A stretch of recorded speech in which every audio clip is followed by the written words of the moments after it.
మే 26. నిరంతరము మెలకువగా ఉండు.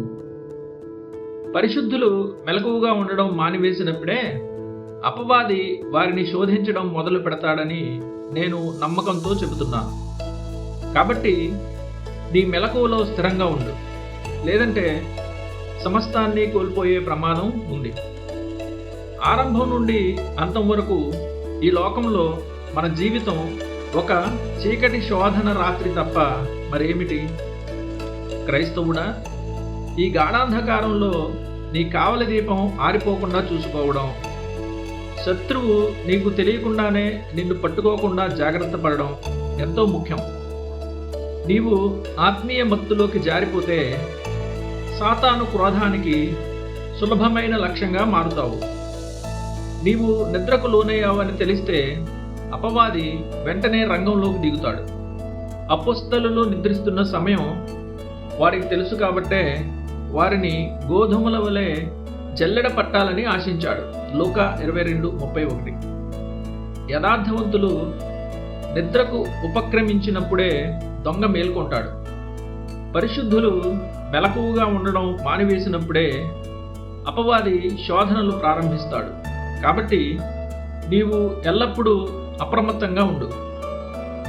పాపంలో పడి తీవ్రంగా గాయపడిన కొందరు క్రైస్తవులు ఆ దెబ్బతిన్న కొత్తలో తాము ఎక్కడ నడుస్తున్నామో, ఎవరితో సహవాసం చేస్తున్నామో అనే విషయంలో చాలా జాగ్రత్తగా ఉంటారు. కానీ కాలక్రమేణా వారి మనస్సాక్షిపై ఉన్న ఆ గాయం తగ్గిపోతుండగా వారు మెలకువగా ఉండడం మర్చిపోయి మళ్ళీ ఎప్పటిలాగే నిర్లక్ష్యంగా తయారవుతారు. దొంగతనం జరిగిన కొత్తలో ఒక దుకాణదారుడు తన షాపుకు గట్టిగా తాళాలు వేసి కొన్ని రాత్రుల పాటు నిద్ర లేకుండా కాపలా కాస్తాడు. కానీ రోజులు గడుస్తున్న కొద్దీ తన భద్రతను సడలించి చివరికి దాని పట్ల పూర్తిగా అశ్రద్ధ వహిస్తాడు. జలప్రళయం తర్వాత నోవహు కుమారులు కొన్ని ఏళ్ల పాటు ఎత్తైన పర్వత శిఖరాల మీదనే నివసించారని చరిత్రకారుడైన జోసెఫస్ తన యాంటిక్విటీస్ గ్రంథంలో రాశాడు. మరో ప్రళయం వస్తుందేమో అన్న భయంతో వారు మైదాన ప్రాంతాల్లో ఇల్లు కట్టుకోవడానికి సాహసించలేదు. కానీ కాలం గడుస్తున్నా వరదలు రాకపోవడంతో వారిలో భయం పోయి అహంకారం పెరిగింది. వారు షీనారు మైదానానికి దిగివచ్చి దేవునికి విరోధంగా అత్యంత గర్విష్ఠ కార్యానికి పూనుకున్నారు.